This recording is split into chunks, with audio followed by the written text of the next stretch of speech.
ایک جانب برفباری سیاحوں کو اپنی طرف راغب کرتی ہے تو دوسری جانب شدید برفباری سے سیاحت اور اس سے جڑی تجارت متاثر ہوتی ہے۔ کیسے؟ اس کے لیے دیکھیے اننت ناگ سے ہمارے نمائندے دین عمران کی یہ رپورٹ۔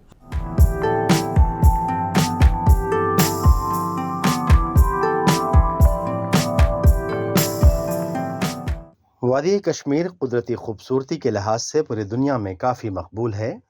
ضلع اننت ناگ میں کئی ایسے سیاحتی مقامات ہیں جن کی اپنی ایک الگ پہچان ہے۔ ان مقامات میں سنتھن ٹاپ بھی سر فہرست ہے۔ سنتھن ٹاپ گزشتہ کئی برسوں سے اپنے برفیلے پہاڑیوں کے باعث کافی سرخیوں میں رہا ہے۔ پیر پنچال کی اونچی چوٹیوں کے بطن میں واقع برف کی سفید چادر سے ڈھکا پرکشش اور قدرتی مناظر سے بھرپور سنتھن ٹاپ دنیا کا منفرد سیاحتی مقام ہے۔ گزشتہ کئی برسوں سے نہ صرف غیر ریاستی بلکہ غیر ملکی سیاحوں کی ایک اچھی تعداد سنتھن ٹاپ دیکھنے کے لیے آتی ہے، جس سے یہاں کے بے روزگار نوجوانوں کو روزگار کے مواقع فراہم ہو رہے ہیں۔ تاہم سنتھن ٹاپ پر امید سے زیادہ برف ہونے کی صورتحال میں انتظامیہ سیاحوں کو ڈکسم سے آگے جانے کی اجازت دینے سے قاصر ہے، جس کے نتیجے میں مقامی نوجوانوں کا روزگار کافی متاثر ہو رہا ہے۔ انہوں نے مطالبہ کیا ہے کہ سیاحوں کو ڈکسم سے کچھ حد تک آگے جانے کی اجازت دی جائے تاکہ سیاحتی شعبے سے تعلق رکھنے والے افراد کو اپنا اور اپنے اہل خانہ کے تئیں کمانے کے مواقع فراہم ہو سکیں۔ ابھی روڈ بند ہونے کے کارن ہمارا سارا بزنس جو ہے بالکل ٹھپ پڑا ہوا ہے۔ پچھلے 27 دسمبر سے ہی مان لیجئے یہ تو بالکل ایڈمنسٹریشن نے بند کر رکھا ہے روڈ، تو جس کی وجہ سے ہم جو لون لے رکھے ہیں ہم نے ATV لائی ہے، بائکس لائے ہیں، کیمرے لائے ہیں، تو کچھ تو مطلب اور ادر بزنس ہم کر رہے ہیں، تو ہم اپنا وہ قسط نہیں بھر پا رہے ہیں۔ اس ٹائم دیکھا جائے تو ہم نے 3 دن سے دسلا بھی نہیں کیا، جب تک اگر 10 کلومیٹر یا 15 کلومیٹر تک ٹورسٹ کو چھوڑتے پھر ہمارا بھی روزگار چلتا۔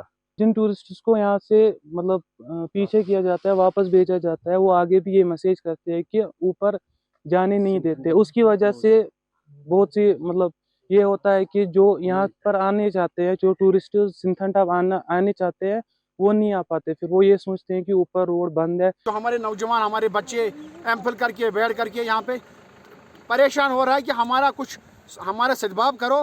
اگر ہمارے یہاں ہمارا روزگار یہاں پر ہے، وہ روزگار کہیں ڈپارٹمنٹوں نے چھین لیا ہے۔ ان تک میری بات پہنچنی چاہیے کہ وہ یہاں کے نوجوانوں کے روزگار کے ساتھ کھلواڑ مت کرے۔ مسٹر فخر الدین صاحب سے میری گزارش ہے کہ ڈکسم کی طرف توجہ دے۔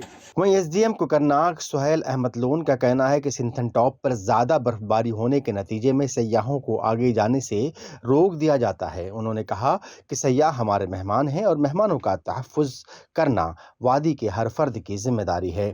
SDM کا کہنا ہے کہ ہم ان گاڑیوں کو آگے جانے کی اجازت دیتے ہیں جن کے ٹائر پہ چین لگی ہوتی ہے، تاہم چند روز کے اندر شاہراہ سے پوری طرح برف ختم ہو جائے گی، جس کے بعد سیاحوں کے ساتھ ساتھ مقامی لوگوں کو بھی آگے جانے کی اجازت ہوگی۔ آج کے ڈیٹ میں ہم جہاں تک سیفٹی ہے، جہاں پر برف کم ہے، ہم لوگوں کو سلیکٹیولی جو چینز وغیرہ ہوں الاؤ کر لیتے ہیں، خاص کر ٹورسٹ کو، لوکلز کو نہیں، ٹورسٹ کو، کیونکہ اب جو دور دراز علاقوں سے آتے ہیں، دور دراز ہمارے دوسرے اسٹیٹ سے آتی ہے، دوسرے ملکوں سے آتے ہیں، اب وہ یہاں سے نراش ہو کے نہیں جائیں، اس لیے ہماری کوشش رہتی ہے کہ کچھ لوگوں کو ہم جن پہ چینز وغیرہ ہوتی ہے، لیکن ہاں یہ کچھ دنوں کی بات ہے، جو ہی برف پوری کلیئرنس ہو جائے گی اور ہم ٹریفک کو ایلو کریں گے اور کسی قسم کی کوئی پرابلم نہیں ہوگی، چاہے وہ لوکلز ہوں گے یا ٹورسٹ ہوں گے۔ برفباری کا کشمیر میں سیاحت پر دوہرا اثر ہوتا ہے۔